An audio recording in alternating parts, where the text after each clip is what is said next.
Hello dear friends, you are most welcome at study with PN Sharma. दोस्तों, हमारा आज last lecture है। Fundamental rights को आज हम कंप्लीट कर देंगे। यहां पर आज स्टार्ट करेंगे आर्टिकल 32 संवैधानिक उपचारों का अधिकार, राइट टू कॉन्स्टिट्यूशनल रेमेडीज। अगर आपके फंडामेंटल राइट्स का वायोलेशन होता है, अब ये क्या कहता है हम देखते हैं। ये आर्टिकल 32 में क्या है। ये संविधान की मूल विशेषता means basic structure of constitution, BSOC, basic structure of, यहां पर चेंज कर लेना, बेसिक स्ट्रक्चर ऑफ कॉन्स्टिट्यूशन। जहां भी आपको BSOC दिखे तो समझ जाना कि ये क्या है, संविधान की मूल विशेषता। उससे उसके बारे में कुछ कहना चाह रहा है। संविधान की मूल विशेषता है। अब क्या होगा कि सुप्रीम कोर्ट इस आर्टिकल 32 के तहत संवैधानिकता का निर्धारण करेगा। कोई भी कार्यपालिका का आदेश है, मीन्स एग्जीक्यूटिव कोई ऑर्डर निकाल रहा है, विधायिका मीन्स लेजिस्लेचर कोई कानून बना रहा है, तो आर्टिकल 13 के तहत उसको क्या कर सकता है, जुडिशियल रिव्यू कर सकता है। कौन? सुप्रीम कोर्ट आर्टिकल 32 के तहत उसको नल एंड वॉइड कर सकता है। लेकिन याद रखना, इसके तहत रिट जारी करता है आर्टिकल 32 के तहत सुप्रीम कोर्ट, आर्टिकल 26 के तहत हाई कोर्ट। अगर किसी के फंडामेंटल राइट्स का वायोलेशन होता है तो आर्टिकल 32 के तहत वो सुप्रीम कोर्ट में जा सकते हैं, आर्टिकल 32 के तहत वो हाई कोर्ट में भी जा सकते हैं, और आर्टिकल 32 के तहत सुप्रीम कोर्ट रिट जारी करेगा, और आर्टिकल 226 के तहत हाई कोर्ट रिट जारी करता है। पार्लियामेंट के पास ये शक्ति दी गई है कि रिट जारी करने की शक्ति अन्य न्यायालयों को भी वो ट्रांसफर कर सकती है। ये बहुत इंपॉर्टेंट पॉइंट है।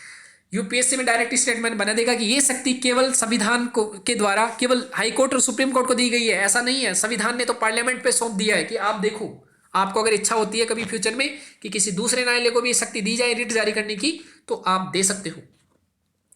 हाई कोर्ट ओरिजिनली अगर आर्टिकल 32 के तहत रिट जारी, आपके अगर फंडामेंटल राइट्स का वायोलेशन होता है तो आप सुप्रीम कोर्ट में भी जा सकते हो और हाई कोर्ट में भी जा सकते हो। लेकिन हाई कोर्ट आपको मना कर सकता है कि मैं आपके फंडामेंटल राइट्स का वायोलेशन हो रहा है उसको नहीं देखूंगा, तो आप कुछ नहीं कर सकते। लेकिन सुप्रीम कोर्ट ऐसा करेगा। सुप्रीम कोर्ट के लिए ओरिजिनल है, मीन्स सुप्रीम कोर्ट को तो ये करना ही पड़ेगा। नॉट एक्सक्लूसिव, एक्सक्लूसिव का मतलब क्या होता है, केवल यही करेगा। देखो डिफरेंस समझना, ओरिजिनल मीन्स को इसको करना पड़ेगा, और एक्सक्लूसिव का मतलब यही कर सकता है, ऐसा नहीं है। कौन कर सकता है? हाई कोर्ट भी कर सकता है। तो ये इसका जो आर्टिकल 32 कहते हैं जो अधिकार है वो ओरिजिनल है, ना कि एक्सक्लूसिव। याद रखना, ये छोटे छोटे पॉइंट हैं जो यूपीएससी में गिराने के लिए काफी रहते हैं।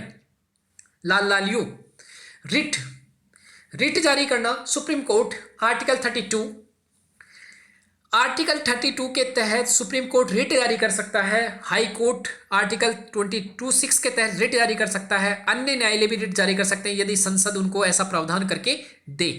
अब डिफरेंस क्या है सुप्रीम कोर्ट के रिट जारी करने में और हाई कोर्ट के रिट जारी करने में? रिट जारी कौन कर सकता है? सुप्रीम कोर्ट केवल फंडामेंटल राइट्स के लिए रिट जारी कर सकता है। अगर आपके फंडामेंटल राइट्स का वायोलेशन हो रहा है तो सुप्रीम कोर्ट केवल फंडामेंटल राइट्स के लिए रिट जारी करेगा, जबकि हाई कोर्ट अगर फंडामेंटल राइट्स का वायोलेशन हो रहा है तो इसके पास ये भी अधिकार है। अन्य कोई कानूनी अधिकार, जैसे संपत्ति का अधिकार कानूनी अधिकार बना दिया गया, उसके लिए भी रिट जारी की जा सकती है। तो क्वेश्चन यही इंपॉर्टेंट है, यूपीएससी पूछ देगा कि रिट केवल और केवल फंडामेंटल राइट्स के वायोलेशन के आधार पर जारी की जाती है। गलत। फंडामेंटल राइट्स और अन्य कानूनी अधिकार जो लीगल राइट्स मिले हुए हैं उनके आधार पर भी रिट जारी की जा सकती है। रिट का जो एरिया देखते हैं अब हम, तो वो हाई कोर्ट का ज्यादा है कि ज्यादा जो विषय हैं उन पर रिट जारी कौन कर सकता है? High court. अब देखते हैं क्षेत्रीय न्याय क्षेत्र, जहां पर जितना किस किस के लिए रिट जारी कर सकता है। सुप्रीम कोर्ट किसी व्यक्ति और राज्य में सरकार दोनों के विरुद्ध रिट जारी कर सकता है। हाई कोर्ट कहां रिट जारी कर सकता है? केवल संबंधित राज्य सरकार के विरुद्ध या व्यक्ति के विरुद्ध। स्वयं का राज्य जहां पर हाई कोर्ट है, और अन्य राज्य भी अगर ज्यादा क्लोज राज्य है तो वहां पर भी। तो एक राज्य, एक से 2, 3, 4 राज्य मैक्सिमम मान लो, लेकिन हाई कोर्ट की जो रिट है वो तो पूरे इंडिया के लिए लागू होगी। तो जो क्षेत्र है वो हाई कोर्ट का ज्यादा है, सुप्रीम कोर्ट का ज्यादा है हाई कोर्ट से। लेकिन जो वो अगर रिट का जो दायरा है, मीन जो विषय है, वो किसके पास ज्यादा है? हाई कोर्ट के पास। याद रखना, आर्टिकल 32 ओरिजिनल किसके लिए है? सुप्रीम कोर्ट के लिए। मीन्स सुप्रीम कोर्ट को तो इस पर देखना ही पड़ेगा, रिट जारी करनी पड़ेगी। और आर्टिकल 26 के तहत विवेक के आधार पर डिपेंड करता है हाई कोर्ट। हाई कोर्ट का विवेक कह रहा है कि मुझे जारी करनी चाहिए रिट, तो करेगा, नहीं तो आप बाध्यकारी नहीं है उसके लिए। लेकिन सुप्रीम कोर्ट के लिए रिट जारी करना क्या है? बाध्यकारी। और हमने पहले ही देखा था रिट कौन कौन सी है। बंध्य प्रत्यक्षीकरण मीन्स ये व्यक्तिगत के रूप लिए भी, मीन्स किसी व्यक्ति के विरुद्ध भी, और सार्वजनिक प्राधिकरण के विरुद्ध मीन्स राज्य के विरुद्ध भी इसको लाया जा सकता है। अगर कोई व्यक्ति को बंदी बना लेता है कोई व्यक्ति या फिर राज्य, तो अवैध माना जाएगा, उसको स्वतंत्र करने का अधिकार रहेगा बंदी प्रत्यक्षीकरण के तौर पर। अगर व्यक्ति की हिरासत अवैध मानी जाएगी सुप्रीम कोर्ट के द्वारा, कई बार अवैध नहीं मानी जाती, अगर उसने टैक्स नहीं चुकाया, अगर उसने संविधान का उल्लंघन किया है, अगर उसने जो भी जुडिशरी है उसका कोई लॉ आया है, जुडिशरी ने कोई निर्णय सुनाया है, उसका उल्लंघन कर रहा है, तो ये बहुत सारे आधार हैं जिनके ऊपर गिरफ्तारी के आधार पर आपको ये सब बंदी प्रत्यक्षीकरण का लाभ नहीं मिलेगा। परमादेश, कोई सार्वजनिक अधिकारी अगर सही काम नहीं कर रहा है तो उसके विरुद्ध। प्रतिषेध, अधीनस्थ न्यायालय को यह जारी किया जाता है कि आप उच्च न्यायिक कार्य में ना आए, आप हमारे कार्य में अंगुली ना करें। मीन्स लोअर कोर्ट, हाई जो कोर्ट है, अपर कोर्ट है, उनके कार्य में अगर अंगुली कर रहा है तो उसके विरुद्ध ये लाई जाएगी। ये केवल न्यायिक और अर्ध न्यायिक प्राधिकरणों के लिए लाई जाएगी। मीन्स जो जुडिशियल पोजीशन है जिनकी या क्वासी जुडिशियल है, उन्हीं के विरुद्ध ये रिट जारी की जाती है।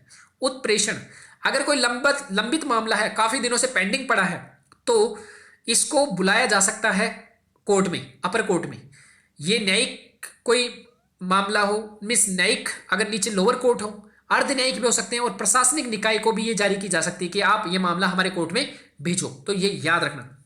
अधिकार परीक्षा, लोक कार्यालय कोई है, पब्लिक अगर कोई ऑफिस है, उसका अवैध रूप से अगर अधिग्रहण कर लिया जाता है तो उसको कैसे नल एंड वॉइड किया जाए, इसके लिए आर्टिकल जारी किया जाता है 32 के तहत। रिट, अधिकार परीक्षा, क्यो वारंटो, इनका इंग्लिश याद रखना। बंदी प्रत्यक्षीकरण, हैबियस कॉर्पस, परमादेश मैंडमस, प्रतिषेध प्रोहिबिशन, उत्प्रेषण सर्स्योराई एंड अधिकार परीक्षा क्यो वारंटो।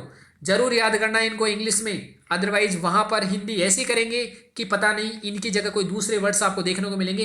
इसलिए हिंदी की जगह आपको इंग्लिश पता होना चाहिए यूपीएससी में, अगर रियल में आप फाइट करना चाहते हो with English medium students. Article 33, विधि निर्माण। संसद जब विधि निर्माण करेगा तो फंडामेंटल राइट्स के लिए उनके ऊपर प्रतिबंध लगा सकता है। किसके ऊपर? सशस्त्र बल, पुलिस, इंटेलिजेंस, उनके ऊपर वो रीजनेबल रेस्ट्रिक्शंस लगा सकता है, और इसको न्यायालय में चुनौती नहीं दी जाएगी। याद रखना, अगर आर्टिकल 33 के तहत संविधान संसद कोई लॉ बना रही है इन सभी के फंडामेंटल राइट्स को प्रतिबंधित करने के लिए, तो उसको न्यायालय में चुनौती नहीं दी जाएगी आर्टिकल 13 के तहत। याद रखना, ना ही आर्टिकल 32 के तहत। अब हम देखते हैं आर्टिकल 34 क्या है। मार्शल कानून मीन्स जहां पर सैन्य शासन लगा हुआ है वहां पर साधन कानून निलंबित हो जाते हैं, सरकारी कार्य सभी सैन्य अधिकरणों के अधीन आ जाता है, और मृत्युदंड भी दे सकते हैं। ये यहां पर भी आपके फंडामेंटल राइट्स काम नहीं करेंगे। आप चले जाओगे मेरा जीने का अधिकार प्रॉब्लम आ रहा है, वहां पर पूरे लॉ कौन से लगेंगे?